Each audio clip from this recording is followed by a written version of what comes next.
Hello guys, Gromboys. Welcome. back. Hari ini melanjutkan apa yang sudah kita kerjakan berapa bulan terakhir. Kita mau menyambut Pesta Bola Eropa. Waktu itu kita udah susun line up beberapa tim besar. Jerman udah, Spanyol udah, Inggris udah, Perancis udah. Tinggal 2 nih yang belum. Belanda dan Italia. Hari ini kita mau oranje-oranjean. Kita susun line up Belanda. Walaupun kita memang sibuk di IPL, tapi kita sudah berapa hari terakhir menancapkan mata kita ke liga-liga lain untuk melihat pemain-pemain Belanda yang lagi bagus, yang sekiranya menurut Grombol layak masuk timnas di Pesta Bola Eropa besok.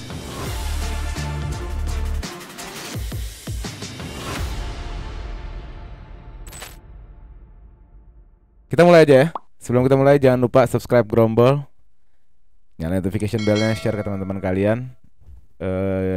Kita juga di TikTok seru.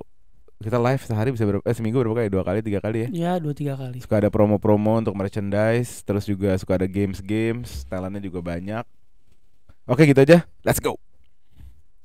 Nah, sepengetahuan apa yang kita lihat berapa hari ini, kayaknya untuk Belanda kita bagusnya main 3 back.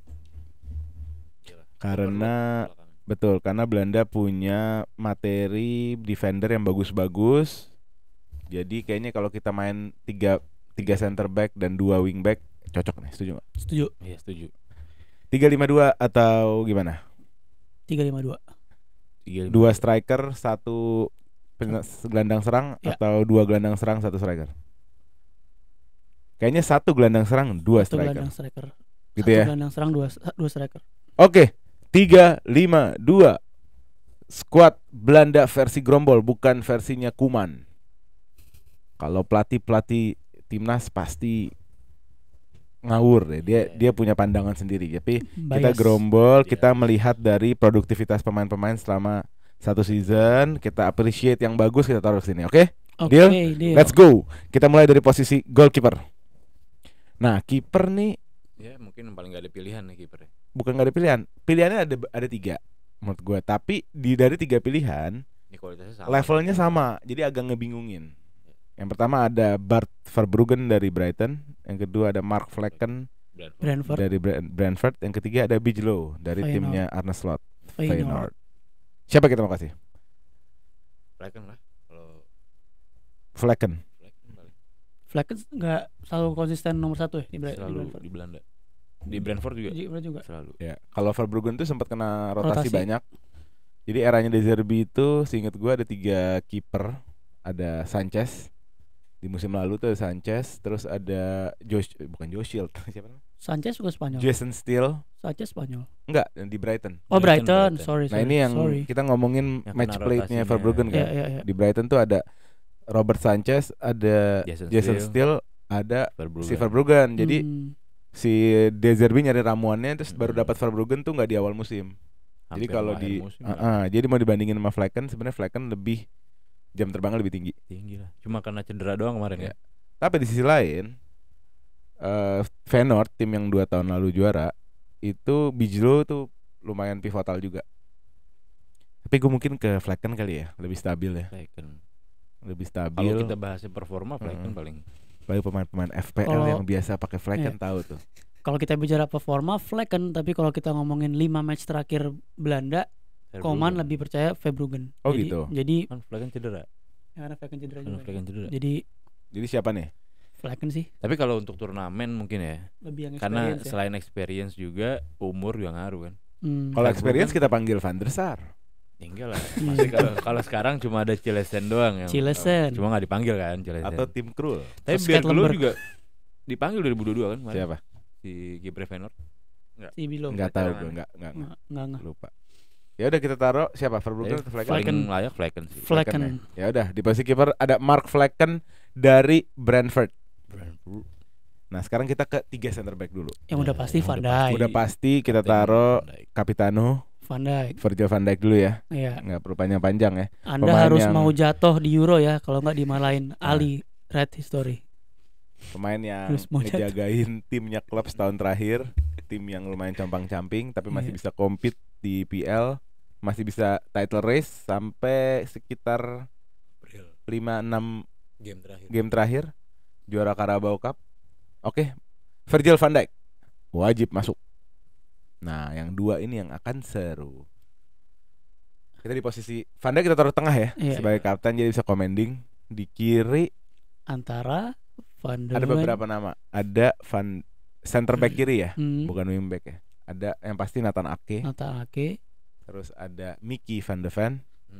Special mention Daley Blind karena suka main di. Terus ada Daley Blind di Girona yang Girona lagi on form. Silahkan, gue bingung. Ya, kalau gue sebagai penikmat sepak bola gue bakal pilih Ake. Modern ya. Selain modern, dia sama Van Dijk udah ada chemistry dibangun selama World Cup 2022 kemarin kan kita lihat. Susahnya Argentina nembus Van Dijk dan Ake kayak gitu. Terus gak lupa juga kalau ini kan kompetisi Eropa ya, kompetisi major trophy 4 tahun sekali. Jadi kayaknya senioritas dan pengalaman tuh penting banget. Iya, Van Dijk treble winners. Sorry. Ake treble winners, dididik sama the GOAT Pep Guardiola. Terus juga umurnya juga udah benar-benar prime. Menurut lu gimana? Apa Van de Ven yang sangat bersinar di eranya Ainge? Gua jujur aja kalau kita ngomongin pure skill atribut, gua pasti Ake. Ya kedua Van de Ven, ketiga Blind. Kalau ngomongin skill ini. Cuman Blind juga senior ya. Cuma Blind senior. Cuma gini, kalau di Euro ini kan kita ada lawan match yang pemainnya timnya ini nggak superior, ada big matchnya. Kalau kita ngomongin dari strateginya, kadang-kadang kan Belanda ini switch dari 3 back, build upnya main 4 back nih. Kadang-kadang. Kalau untuk role itu, Daley Blind lebih cocok karena dia bisa movement ke CDM untuk maju. Versatile kalau ngomongin itu. Tapi karena kita ngomongin overall Belanda mau lolos grup, ntar di quarter final ketemunya pasti bagus dan segala macam, gue masukin Ake. Gue juga Ake sih. Kayak cukup clear ya di posisi samping kirinya Van Dijk ada Nathan Ake. Lanjut kita ke posisi center back kanan. Ini seru. Ada beberapa nama. Yang pertama Steven De Vrij dari Inter Milan. Yang kedua ada Matthijs de Ligt dari Munchen. Terus ada juga, gue mau kasih satu nama ya, Lustrell Geertruida. Itu dia pemain kuncinya Arne Slot. Dia bisa jadi bek kanan, dia bisa jadi center back, dia bisa main ke dalam invert jadi gelandang. Dia bisa jadi attacking number 8. Golnya banyak, 8 gol, asisnya juga lumayan banyak. Itu bisa jadi apa ya? Menurut gue kalau kita tahu Geertruida bisa jadi faktor X pembeda. Menurut lu gimana? Ya bisa jadi pembeda plus, pembeda minus juga. Ya bisa. Jadi lobangnya juga di situ. Bisa.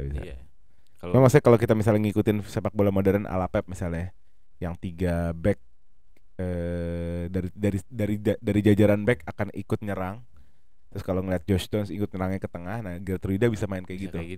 Dia bisa naik ke atas, dia bisa ikut dari sisi tengah. Dan Geertruida juga udah beberapa kali dicoba main di 5 match terakhir, dia beberapa kali main juga sih. Jadi udah dicoba sama Koeman pengalaman juga. Ya? Maksudnya di capnya udah mulai udah main. Ada lah dikasih game time sama Koeman. Jadi bisa jadi opsi. Tapi kayak Koeman bakal ke experience lagi. Pasti sih. Cuma kalau dia nyari perubahan mungkin bisa pakai Geertruida benar. Karena Van Dijk naik ketika set piece doang. Van Dijk naik ketika set piece doang. Kalau kita pakai 3 back, Ake pasti paling jauh setengah lapangan. Ake, Van Dijk lebih turun lagi.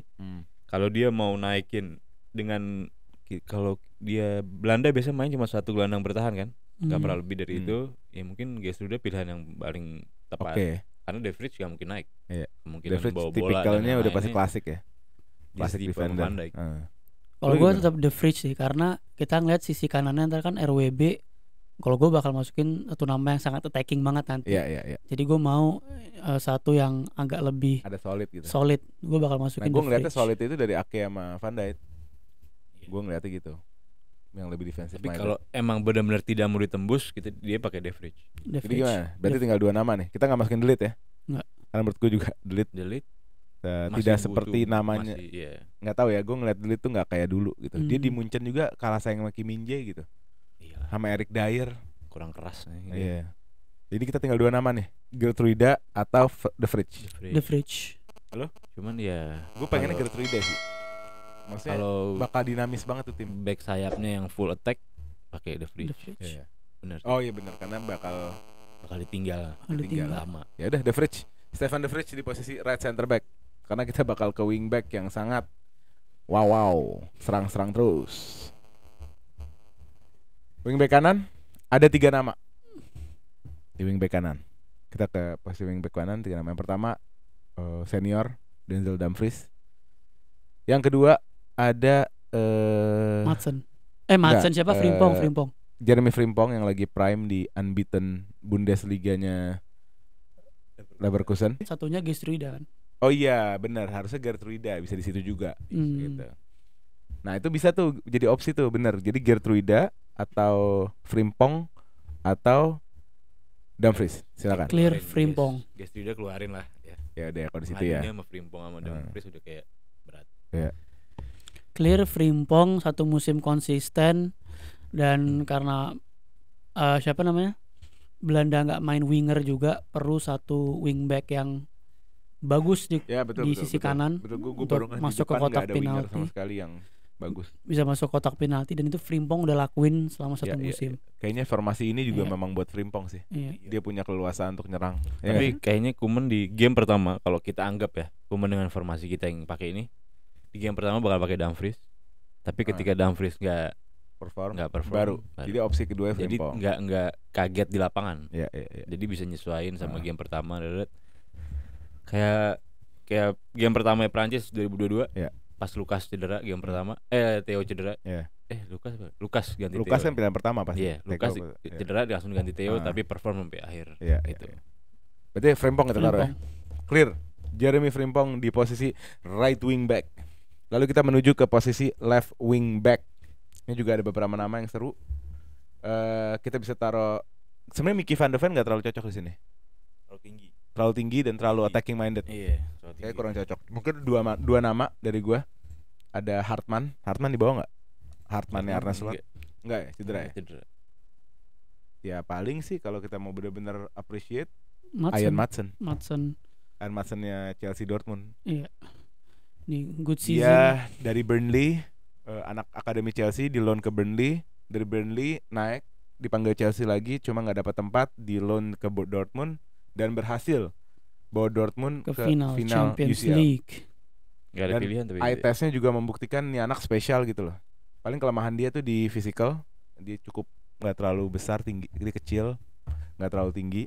Tapi technical wise, dulu di Chelsea waktu preseason dia bisa main di mana-mana. Dia bisa jadi left wing, bisa jadi right wing, bisa jadi CAM.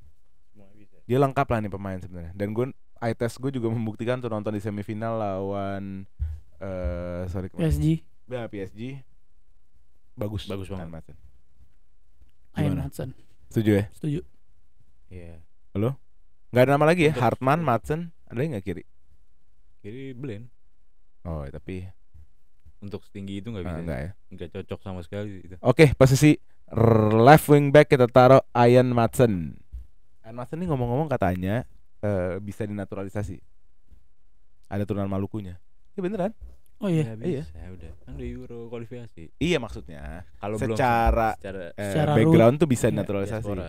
Dia bisa diaspora. Dia Reinders juga. Wah, itu sih Madsen Reinders. Kita masuk ke double pivot tengah ya. Double pivot. Kalau Frankie De Jong fit, sudah pasti dia harus masuk. 100%. Karena dia maestro di. Tapi ini juga dipanggil dia. Dipanggil, tapi fit atau enggak kita nggak tahu ya. Kita nggak tahu. Udah pasti masukin dulu kali ya. FDJ. Dulu aja. FDJ. Frankie De Jong. Salah satu pivot nomor 1 FDJ. Nah ini yang kedua seru nih. Ada beberapa nama untuk nemanin De Jong. Yang pertama pemainnya Gasperini, Koop Miners. Gelandang bernomor 7 yang lengkap. Defense bisa, attack bisa, ngasih umpan-umpan bagus. Atau di sisi lain ada salah satu pemain kuncinya Milan 2 musim terakhir, Tijani Reinders. Atau ada lagi 2 dari 2 itu. Timbers. Atau Quentin Timbers andalannya Arne Slot di Feyenoord atau ini di Joey Veerman. Itu pilihan terakhir lah. Weaver. Tapi dia dipanggil mulu atau Weaver, tapi Weaver nggak dipanggil. Weaver anaknya Arne Slot. Karena di sini kita masukin Frankie De Jong ya. Jadi gue rasa yang butuh defensive minded. Iya, berarti Cup Miners. Ya. Cup Miners. Tapi karena Frankie defense-nya jelek kan. Iya, karena dia lebih main menyerang, jadi masukin paling pas sih Cup Miners ya. Gue lihat juga bagaimana Cup Miners bisa ngeblok Leverkusen. Maksudnya dia ada di tim Atalanta yang bisa ngehadang Leverkusen. Compact pressingnya, tajam, clinical. Cup Miners gue juga. Dan Belanda punya 2 common player ya. Selain Van Dijk, ada Cup Miners juga. Ya. Kurang lebih leader. Iya. Jadi keuntungan yang.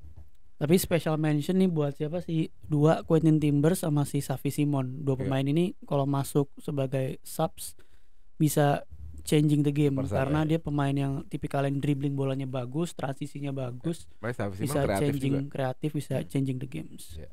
Oke, di sebelahnya Frankie De Jong kita tahu Cup Miners. Nah, tinggal 3 penyerang nih. Yang satu mungkin gelandang serang atau shadow striker, yang kedua, yang sisanya 2 striker. Kita ke gelandang serang dulu. Reinders. Ada beberapa nama, ada Tijani Reinders, ada Xavi Simon. Gue lebih Reinders. Kalau kayak gitu Gakpo pun bisa masuk ke situ. Bisa. Itu memang posisi, karena memang strikernya yang ada sekarang di stoknya Belanda bukan murni.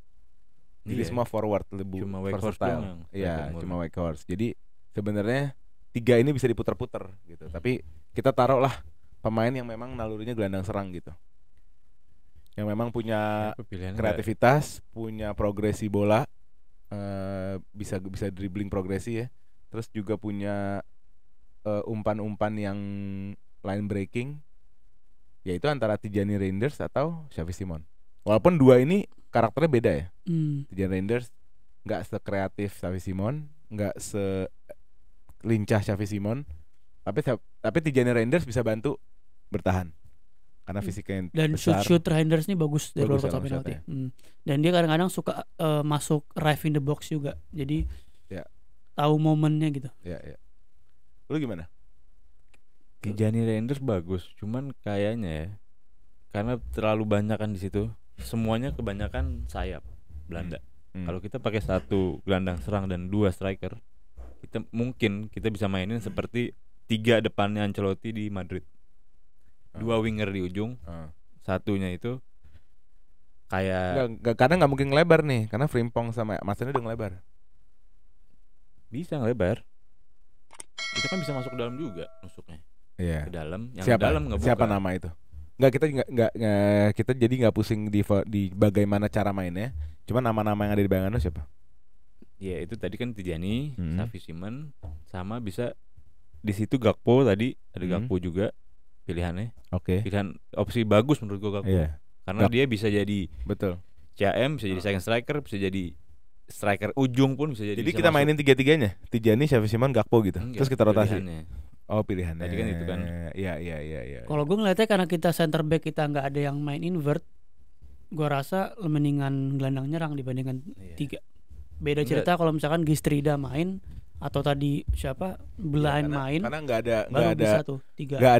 nggak ada kontribusi serang dari sisi tengah. Iya, cuma 2 Cup Miners sama De Jong itu untuk kreativitinya kurang banget. Iya, maksudnya kayak gitu. Cuman kan ini terlalu banyak winger Belanda saat ini kan. Jadi CM itu bisa kemungkinan besar Depay pun bisa taruh situ. Ya udah. Kalau kita dengan formasi kayak gitu. Siapa yang cocok di situ? Karena gini, kita ke penyerangnya dulu, kita ke strikernya dulu. Jadi kita eliminasi dulu yang cocok jadi striker, sisanya baru kita taruh di belakang striker. Menurut gue untuk striker ada 2 nama besar. Gakpo yang udah main cukup senior lah di World Cup, dia main, terus dia ngegolin juga pakai heading, gue inget di World Cup tuh. Terus yang kedua Daniel Malen. Daniel Malen nih salah satu pemain kunci Dortmund di Bundesliga, dia top scorer Dortmund. Atau ada juga Weghorst, Depay, Bergwijn winger tapi. Iya, maksudnya winger intinya Belanda 2002. Steven Bergwijn tuh winger, terus ada Depay. Weghorst. Depay masih di Atletico enggak? Depay Atletico. Weghorst juga. Yang striker agak berat itu. Tapi kalau dari gue ya, gue ngebayangin Belanda akan mainin penyerang yang ngebut di depan. Di kanan Frimpong, di kiri Madsen, di depan Malen sama Gakpo. Kalau gue 4 itu. Kalau gue sih Malen Depay ya. Malen Depay. Kalau bukan Malen Gakpo. Kalau tadi mainnya 3 di depan kayak Ancelotti itu, gue akan taruh siapa?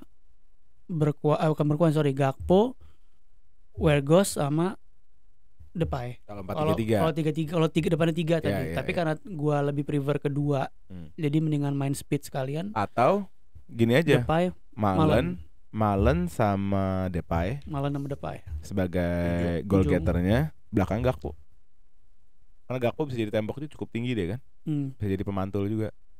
Tapi apa ya? Kan mendingan Tijani ya. Gak ada koneksi di tengahnya, kurang. Ya. Mau nggak dia turun? Iya. Ya kan. Tapi Gakpo di skemanya Klopp, khususnya paruh awal ya, dia tuh jadi gelandang, sering banget. Gelandang iya. Di nomor 8 sering banget Gakpo. Karena menurut gua tuh kenapa gue lebih prefer Reinders ya. Pertama ngasih stabilitas juga di tengah. Karena kan Frimpong pas naik secara shape nanti Belanda bisa jadinya Malen, Depay, Frimpong secara shape ya. Iya. Di serangan. Jadi 3 pun udah terakomodasi juga. Atau kalau mau bikin gitu juga ya kiri Gakpo-nya di satunya Gakpo. Kita masukin Malen dulu aja ya. Malen dulu deh. Malen striker. Ya, Donial Malen. Kalau nggak cedera ya. Malen terus tinggal ini nih antara Gakpo, Reinders, Xavi Simon, sama Depay. Gimana tuh kita? Gua goes for experience lah Depay depan. Pilihan terakhir sih Depay. Lu terakhir. Gue juga kayaknya udah habis tuh orang. Ya mungkin karena senior dan pengalamannya doang. Menurut gue kalau di depan tuh kita harusnya kasih fresh gitu. Di posisi depan ya Mate. Menurut gue kita butuh pemain-pemain fresh yang bisa ngasih gebrakan gitu. Karena gue liat Gakpo musim ini nggak better dari Depay juga kalau liat mainnya. Jarang main juga di Liverpool. Nah karena memang rotasinya Klopp ini kan ya hampir kayak Pep lah. Dia nggak dapat ininya pakemnya gitu. Jadi puter terus. Ibaratnya di important games juga Gakpo nggak main. Iya sih. Jadi nggak deserve juga untuk masuk sebagai starting gitu. Dia masuk karena experience juga. Kalau mainnya begini, kalau gue taruh satu striker murni. Iya. Berarti di depan Malen Weghorst gitu. Malen Weghorst. Jadi ketika shape-nya berubah, misalnya nyerang dari Frimpong, yang jadi tengahnya satu itu si Weghorst. Jadi si Malennya bisa turun ke kiri. Ya ibaratnya si Malennya geser. Giroudnya Belanda lah ya. Iya kan? Iya. Ya kan? Giroudnya Belanda benar. Kan kemungkinan besar nyerang dari Frimpong dong. Iya. Pasti. Kemungkinan besar dari Frimpong. Jadi Weghorst di kanan, Malen di kiri. Ya jadi lebih secara taktik juga lebih fleksibel gitu ya. Iya. Dan dia Weghorst punya tinggi, punya experience, punya isengnya dia, punya pengalaman di Old Trafford. 6 bulan. Udah, Malen sama Weghorst. Kalau gue Weghorst masuk kan ya? Masuk. Panggil kan? Dia selalu main di Common. Ya udah Malen Weghorst lah. Ya. Depan dua tuh Malen sama Weghorst. Nah ini tinggal ini gelandang serang nih. Antara Tijani, Xavi Simon atau Gakpo, silakan. Wah ini Simon bagus juga sih di Leipzig tahun ini. Kalau Simon juga gue kesian sih sama dia. Dia dari kecil di PSG. Kalau nggak salah dia. Iya PSG, benar. PSG City sih dia. PSG kan. PSG terus dia kemana tuh? Udah muter-muter lah. Kesian nggak dapat chance gitu loh. PSV habis itu dia ke PSV. Sekarang di Leipzig gitu. Kalau pakai Xavi Simon, mentok-mentoknya formasi ini jadi 2-1 bukan 1-2. Si Malen di belakang. Iya. Jadi Xavi Simon sama Malen itu kayak Uritz di Leverkusen. Uritz sama siapa? Sama. Jadi dia ngelebar ke samping gitu. Iya. Xavi Simon di. Ya boleh sih Xavi Simon ya. Gue coba gue lihat bagaimana. Tijani juga sebagai midfielder lebih ngasih balance buat midfield. Iya. Nah, dia karena murni midfield gitu, bukan winger. Xavi Simons boleh sih menurut gua. Ya paling enggak kita bisa ngasih apresiasi gitu buat pemain-pemain baru karena Belanda ini dari 2010 kan terbangnya masih ketinggalan banget Belanda ya secara nasional tim. Generasi itu hancur terus. Iya, berantakan terus kan. Jadi memang kalau gue maunya gerombol kasih ke pemain-pemain yang bisa nunjukin dirinya gitu. Setuju nggak? Tijani pun iya. sebagai jenderal di tengahnya Milan. Iya. Gimana? Harus decisive. Gua tetap lebih prefer Reinders sebenarnya, tapi make sense juga untuk masukin Simons, jadi enggak jadi agak bingung tapi masih menerima. Apa kita kasih yang nonton aja lah? Masih nonton aja ya. Slash lah. Bingung banget soalnya. Xavi Simons atau Tijani. Teman-teman coba tolong bantu kita mutusin di posisi belakang kedua striker itu di gelandang serang itu Tijani Reinders atau Xavi Simons. Oke? Iya. Itu aja kali ya. Xavi Simons enggak sih? Gue lagi ngelihat kreativiti tengahnya udah cukup, passing-passingnya udah cukup oke dengan De Jong dan Koop Mainer ini. Bagus ini tim bagus ini. Jadi kalau gue 60% di Xavi Simons, 40 di Reinders. Kalau Weghorst bisa menjalankan sebagai tim player ya, dia benar-benar jalanin fungsi aja udah cukup bagus ini tim. Iya, kalau dia nggak usah macam-macam lah. Ibaratnya pemain kayak Weghorst ini kan dia kadang-kadang drop deep juga kan. Ketika dia drop deep, si Malen sama Simon sebenarnya bisa masuk ke sini. Ya. Sama Frimpong dari sini. Dia ngedikoy, dia narik ya. Iya, ngedikoy bisa juga. Ya udah, itu aja untuk susun line up kali ini. Kita bacakan ya, susun line up Belanda untuk Pesta Bola Eropa 2024. Di posisi goalkeeper ada Mark Flekken. Di right center back ada Stefan de Vrij dari Inter Milan. Di posisi center back ada Virgil van Dijk dari Liverpool. Di posisi left center back ada Nathan Ake dari Manchester City. Di posisi right wing back ada Jeremy Frimpong dari Leverkusen. Di posisi left wing back ada Ian Maatsen dari Dortmund. Di dua pivot di tengah ada Frenkie de Jong dari Barcelona dan Koop Mainers dari Atalanta. Di posisi gelandang serang ada di antara Xavi Simons atau Tijani Reinders. Tolong bantu teman-teman, kita pilih yang mana. Di duo serang depan ada Wout Weghorst dan Doniel Malen. Mantap. Semifinal ini. Wih, kalau rapi mah semifinal. Asik sih sebenarnya karena performance mereka ini di timnya lagi bagus-bagus. Iya. Kalau harusnya cukup bagus. Jadi rapi semifinal. Cuma gue nggak tahu Koeman kayak apa ya. Terakhir gue lihat dia di World Cup manajernya Koeman kayak Gerbang Selatan Southgate. Wow. Yaudah itu aja. Kalau Van Gaal pede gue. Jadi kita tinggal susun line up tinggal satu lagi. Tinggal Italia. Nah abis ini kita bakal bikin juga Italia. Gue bakal ajak teman-teman dari pecinta-pecinta Serie A. Jadi ada beberapa teman gue emang dia Serie A banget. Nah gue akan ajak mereka. Salah satunya Papa ini, Papanya Serie A banget nih. Tenang, tidak ada Basya di Serie A. Nah itu dia, gue juga hanya mendengarkan. Basya mulu, saya akan datang terus. Yaudah itu aja.